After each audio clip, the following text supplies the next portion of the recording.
What's going on, everybody? Today we're going to be exploring central Utah. It's one of my favorite states in the country for adventure, and today we're in Hanksville, which is one of my favorite places here. I've explored this area on maybe half a dozen different trips. It's one of the most unique travel destinations with some of the most surreal landscapes in the world, ones that'll make you feel like you're on another planet. Before starting, I want to mention that I have a handful of other top 10s and travel guides on my channel from places and parks all across Utah, so hit that subscribe button and let's hop right in. This is my top 10 places to visit in Hanksville, Utah. So Hanksville is quite a small town. The population is less than 200 people per 2021 statistics. In my first few years of visits, there were only 2 hotels in town. I've stayed at Whispering Sands Hotel one summer solely because of the extreme desert heat, and when sunset is 9 p.m., it doesn't really cool down until almost midnight. Every other time I've been here, I have either camped or slept in one of our vans and just car camped in some of the areas that we'll be going over in this video. If you're visiting Utah's Mighty 5 parks, Hanksville is right between Arches National Park and Capitol Reef National Park, so you'll definitely need to budget time for exploring and hiking here. It's right between Moab and Torrey. First up on the list is Factory Butte, which is the most iconic and well-known place here. It is 25 minutes from Hanksville, just 11 miles west on Route 24, and then you take it right on a dirt road and drive 6 more miles north. Any car can make it. It's dirt, but there's no need for 4-wheel drive for this one.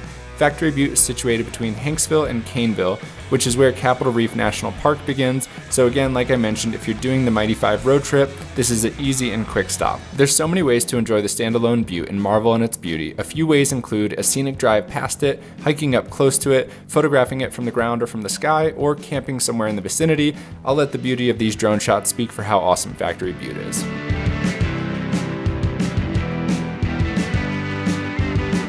At number 2, we have Moonscape Overlook, just a few miles east of Factory Butte, a right turn off of the same dirt road that Factory Butte is on. This is my favorite place in the Hanksville area to photograph sunrise. At Moonscape Overlook, you're overlooking the valley below and you can just see what looks like forever, and then watching the sun come above the horizon is just a special feeling here. The desert patterns below are very aesthetically pleasing, so this makes for a great place for both landscape photography and aerial photography. I've been here 2 times, once in an all-wheel drive Astro van and the other time in a Toyota 4Runner.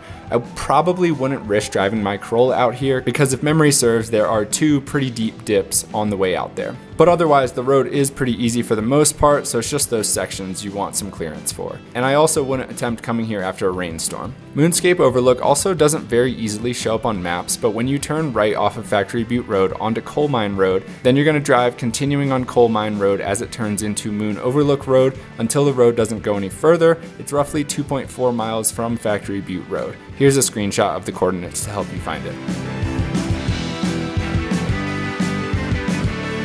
Next up is Longdong Silver, and yes, you did hear that right. At number 3, we have Longdong Silver. This is easily the biggest and longest rock in Hanksville. It for sure has earned its name. But seriously, this is such a unique rock formation. The first time I saw a video from here was from Ryan Shirley, and I swear I thought he photoshopped it or made it with CGI, but this rock really is as crazy in person as it is from a camera. It's a little difficult to get here as the road isn't trafficked too often and it doesn't show up on Google Maps, but for this one, you're gonna need some clearance with your car. We did it with the 4Runner, had no problems. Similar to Moonscape Overlook, this isn't the easiest place to find, but I'll do my best to explain. From Hanksville, you're going to drive 7.4 miles west on Route 24. From here, you're going to turn right and follow the dirt road, but it can be pretty faint in spots. You can see the coordinates for the turnoff here, and once you turn off of Route 24, it's only 1.5 to 2 miles geographically north to the rock formation, so you can park at the faint upper lot, or if you don't have the proper vehicle, you can hike 3 to 4 miles round trip from the turnoff.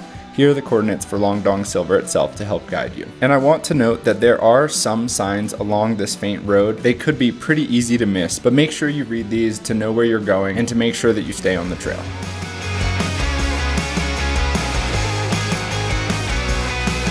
But next up is probably one of the most sought after quote-unquote hidden gems in southern Utah's desert, although it's not really a hidden gem and it has been popular for many years, but it's going to be the Bentonite Hills. And if you haven't heard of this before, it basically looks like Utah's very own Rainbow Mountain, smooth hills with bubble-like formations and circular patterns on the rock. The colors of Bentonite Hills are endless and they change based on the day, the light, and the weather. During golden hour, you can have a rainbow of colors, and cloudy or sunny skies will also bring vastly different conditions. The colors, in my opinion, are best during sunrise and sunset, where the golden glow of the sun really brings out the red, purple, and blue colors in the hills. The Bentonite Hills are a great place for abstract landscape photography from both the ground and the air. Exploring these really makes you feel like you're on another planet. I've been visiting the Bentonite Hills for the last 6 years, and since then, almost 99% of the photos and videos I have seen on social media have been of the exact same rock. So to get here, there's a place called the Mars Research Station, which I'll mention later in this video, but that is private property. However, just a mile or two past this, the dirt road continues, where you can find the Bentonite Hills everywhere. The coordinates for this spot that everyone shoots at are right here. Although my last note for this one is, I would encourage you to roam around and explore the area endlessly, because the Bentonite Hills and cool rainbow pattern rocks go on for miles and miles, and it's not just this exact rock, even though most people go there. So while this spot may be the go-to Instagram banger, there's endless compositions to be discovered in the entire area as you explore the Bentonite Hills.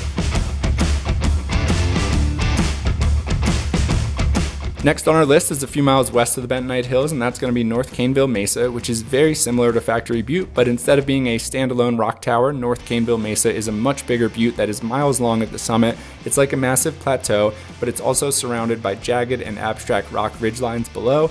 The best part is that you can climb North Caneville Mesa and get above everything in the area. The desert rock formations below and Capitol Reef in the distance make for some of the most unique summit views you could ask for.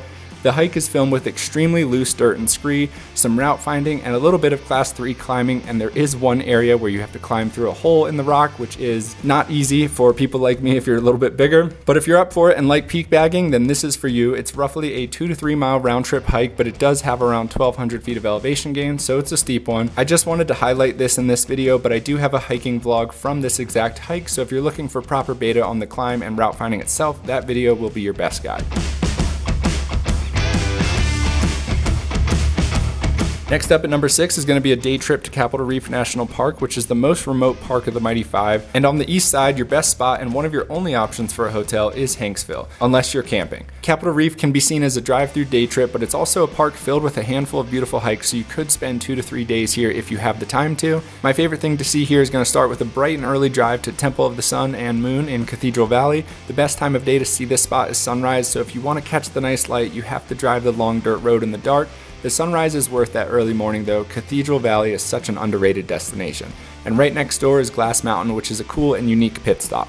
From Hanksville to get to the temples, Google Maps will tell you it's 1 hour and 40-minute drive one way, but both times I've been here, it's taken just barely over an hour.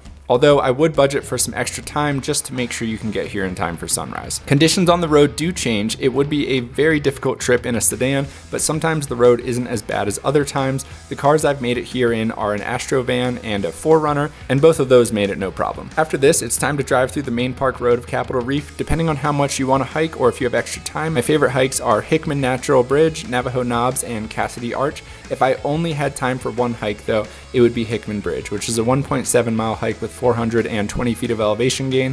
After this, you can continue driving west on the park road and you'll enjoy a nice scenic drive through the rest of the park where you'll see the fluted wall, Chimney Rock, and Panorama Point.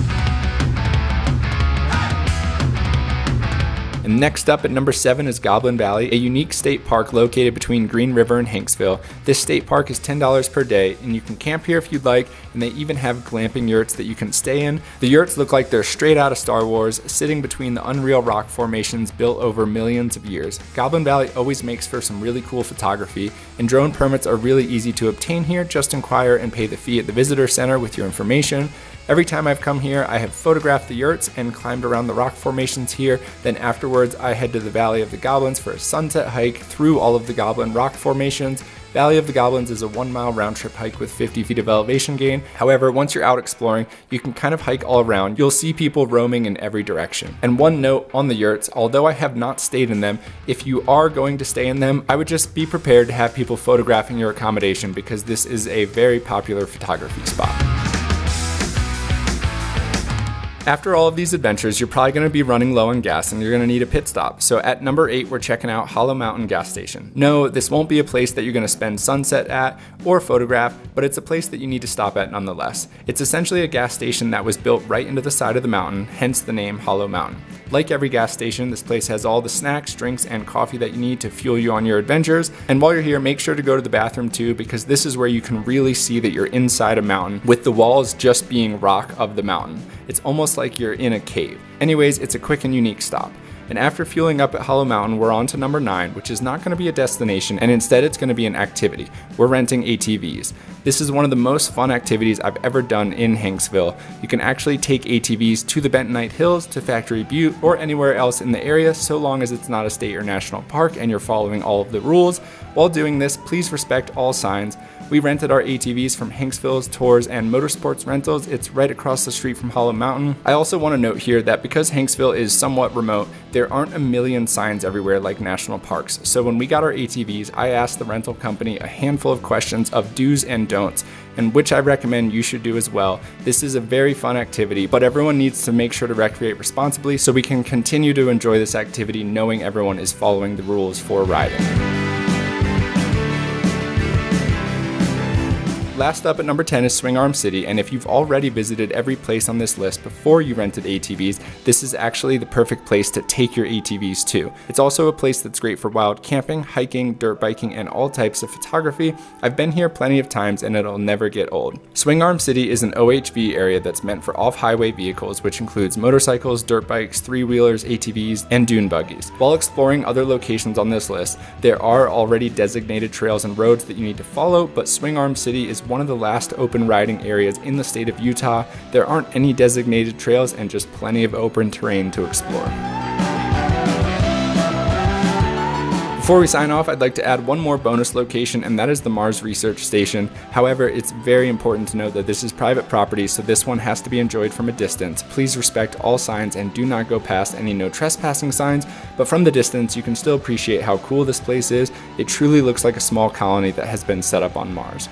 That's going to wrap up this video. I hope you liked it. This is a one-of-a-kind travel and road trip destination, so hopefully this video helps you plan a trip here. I have a top 10 hikes and places to visit video for almost every single one of Utah's mighty 5 parks, as well as a top 10 Utah state parks, top 10s outside of the parks, and other travel guides from across the globe on my channel. So if you haven't already, it'd mean the world to me if you could give this video a thumbs up and subscribe to the channel. Anyways, thank you for watching. I will see you guys later.